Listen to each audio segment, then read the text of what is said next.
ଆଜିର ଅନୁଚିନ୍ତା ମହିଳା ଏବଂ ପୁରୁଷ ଜାଣିବା କଥା। ଶୋଇବା ଘରେ କେବେ ବି ପ୍ଲାଷ୍ଟିକ ଫୁଲ କିମ୍ବା ଗଛ ଇତ୍ୟାଦି ରଖିବା ଉଚିତ ନୁହେଁ।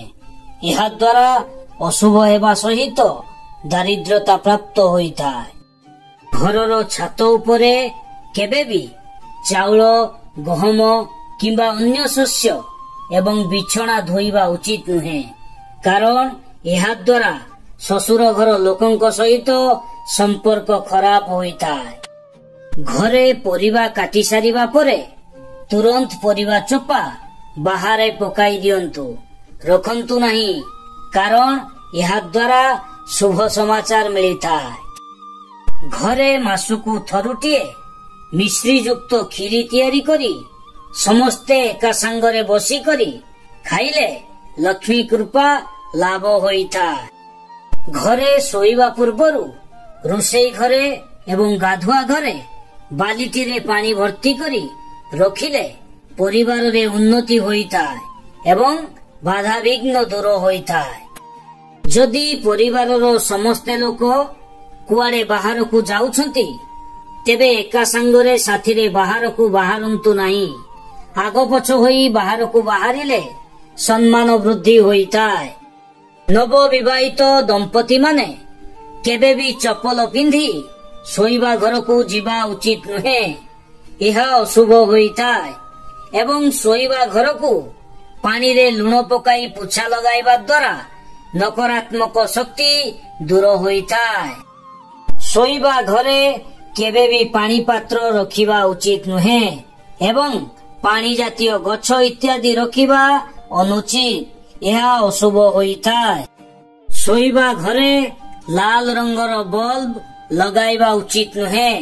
ଏହା ଦ୍ୱାରା ଅଶୁଭ ହୋଇଥାଏ ଏବଂ ସମ୍ପର୍କ କଟୁ ହେବାରେ ସମ୍ଭାବନା ରହିଥାଏ। ଶୋଇବା ସମୟରେ ଖଟରେ ଗୋଟିଏ ଗଦି ପକାଇବା ଉଚିତ, କେବେ ବି ଦୁଇଟି ଗଦି ଯୋଡ଼ି ପକାଇବା ଉଚିତ ନୁହେଁ। ଏହା ଦ୍ୱାରା ଦାମ୍ପତ୍ୟ ଜୀବନରେ ଦୂରତା ଦେଖା ଦେଇଥାଏ।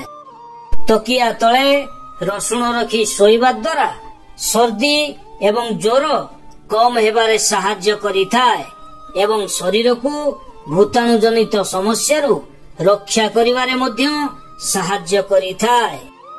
ଯଦି ଶୋଇବା ସମୟରେ ଖରାପ ସ୍ୱପ୍ନ ଆସୁଥାଏ, ତେବେ ଶୋଇବା ସମୟରେ ତକିଆ ତଳେ ରସୁଣ ରଖି ଶୋଇବା ଦ୍ୱାରା ଖରାପ ସ୍ୱପ୍ନ ଦୂର ହୋଇଯାଇଥାଏ।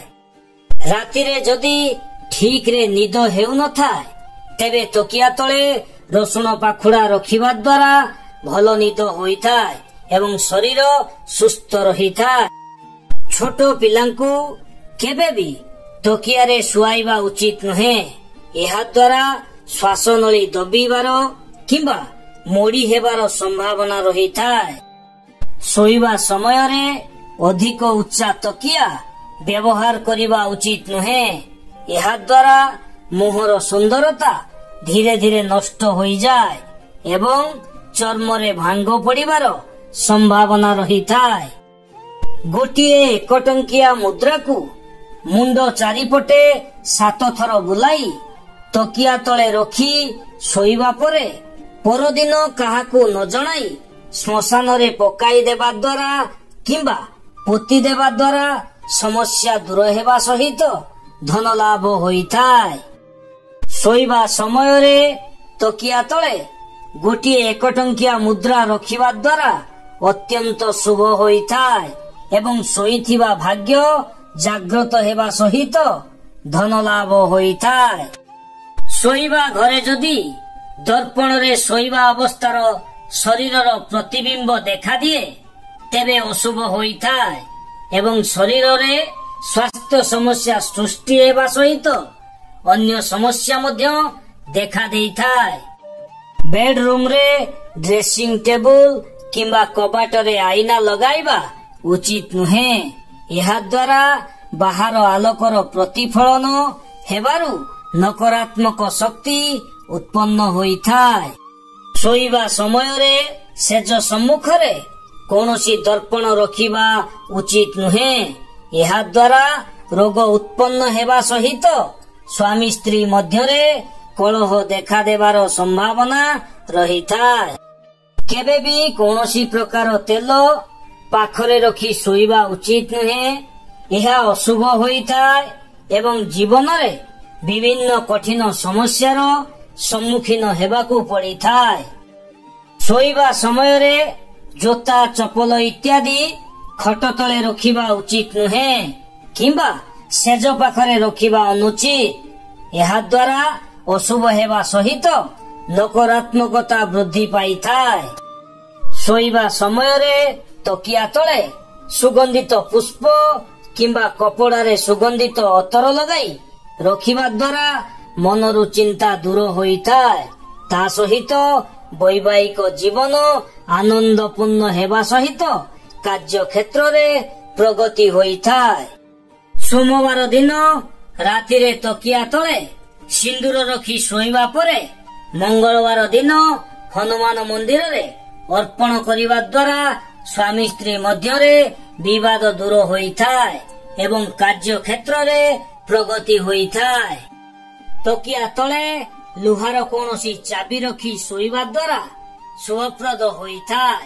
ତା ସହିତ ଶନି, ରାହୁ ଏବଂ କେତୁଙ୍କ ଖରାପ ପ୍ରଭାବ ଦୂର ହୋଇଥାଏ। ରାତିରେ ତମ୍ବା ପାତ୍ରରେ ଜଳ ରଖି ଶୋଇବା ପରେ ସକାଳୁ ଉଠିବା ମାତ୍ରେ ସେହି ଜଳରେ ମୁହଁ ଧୋଇବା ଦ୍ୱାରା ଶୁଭପ୍ରଦ ହୋଇଥାଏ ଏବଂ ମୁହଁରେ ଚମକ ଆସିଥାଏ। ମଙ୍ଗଳବାର ରାତିରେ ମୁଗକୁ ସବୁଜ ରଙ୍ଗର କପଡାରେ ବାନ୍ଧି ତକିଆ ତଳେ ରଖି ଶୋଇବା ପରେ ସକାଳେ କୌଣସି କନ୍ୟାକୁ ଦେବା ଦ୍ୱାରା ସ୍ୱାମୀ ସ୍ତ୍ରୀ ସମ୍ପର୍କ ମଧୁର ହୋଇଥାଏ ଏବଂ ଆୟ ବୃଦ୍ଧି ହୋଇଥାଏ। ରାତିରେ ଶୋଇଲା ବେଳେ ଅଧିକ ସମୟ ମୋବାଇଲ ଦେଖିବା ଉଚିତ ନୁହେଁ। ଏହା ଦ୍ୱାରା ଶରୀରରେ କୋର୍ଟିଜମ୍ ନାମକ ହରମୋନ ପ୍ରଭାବିତ ହୋଇଥାଏ, ଯାହା ଦ୍ୱାରା ନିଦ ସମୟରେ ବି ଚିନ୍ତାଗ୍ରସ୍ତ ହେବାକୁ ପଡିଥାଏ। ଶୋଇବା ସମୟରେ ମୁଣ୍ଡ ପାଖରେ କେବେ ବି ମୋବାଇଲ ଫୋନ ରଖି ଶୋଇବା ଉଚିତ ନୁହେଁ। ଏହା ଦ୍ୱାରା ମସ୍ତିଷ୍କ କ୍ଷତିଗ୍ରସ୍ତ ହେବା ସମ୍ଭାବନା ରହିଥାଏ। ତା ସହିତ ଟ୍ୟୁମର ଏବଂ କ୍ୟାନ୍ସର ଭଳି ସମସ୍ୟାର ସମ୍ଭାବନା ରହିଥାଏ। ଶୋଇବା ସେଜ ଉପରେ ବସି ପଢିବା ଉଚିତ ନୁହେଁ। ଏହା ଅଶୁଭ ହେବା ସହିତ ମାନସିକ ଦୃଢତା, ଦକ୍ଷତା ଏବଂ ଧ୍ୟାନ ଲଗାଇବାର ଦକ୍ଷତା କମଜୋର ହେବାର ସମ୍ଭାବନା ରହିଥାଏ। ମୁଣ୍ଡ ପାଖରେ କେବେ ବି କୌଣସି ପ୍ରକାର ବହି ରଖି ଶୋଇବା ଉଚିତ ନୁହେଁ। ଏହା ଦ୍ୱାରା ବୁଧ ଗ୍ରହଙ୍କ ଖରାପ ପ୍ରଭାବ ପଡିବା ସହିତ ଉନ୍ନତି ବାଧାପ୍ରାପ୍ତ ହୋଇଥାଏ। ଶୋଇବା ସମୟରେ ମୁଣ୍ଡ ପାଖରେ କେବେ ବି ପାଣି ବୋତଲ ରଖି ଶୋଇବା ଉଚିତ ନୁହେଁ। ଏହା ଦ୍ୱାରା ସ୍ୱାସ୍ଥ୍ୟ ଉପରେ ଖରାପ ପ୍ରଭାବ ପଡିବା ସହିତ ମାନସିକ ଚିନ୍ତା ବୃଦ୍ଧି ହୋଇଥାଏ। ଲୁହାରେ ତିଆରି ହୋଇଥିବା ଖଟରେ କେବେ ବି ଶୋଇବା ଉଚିତ ନୁହେଁ କିମ୍ବା କୌଣସି ବିମ୍ ତଳେ ଖଟ ପକାଇବା ଅନୁଚିତ। ଏହା ଅଶୁଭ ହୋଇଥାଏ ଏବଂ ରୋଗଗ୍ରସ୍ତ ହେବାର ସମ୍ଭାବନା ରହିଥାଏ।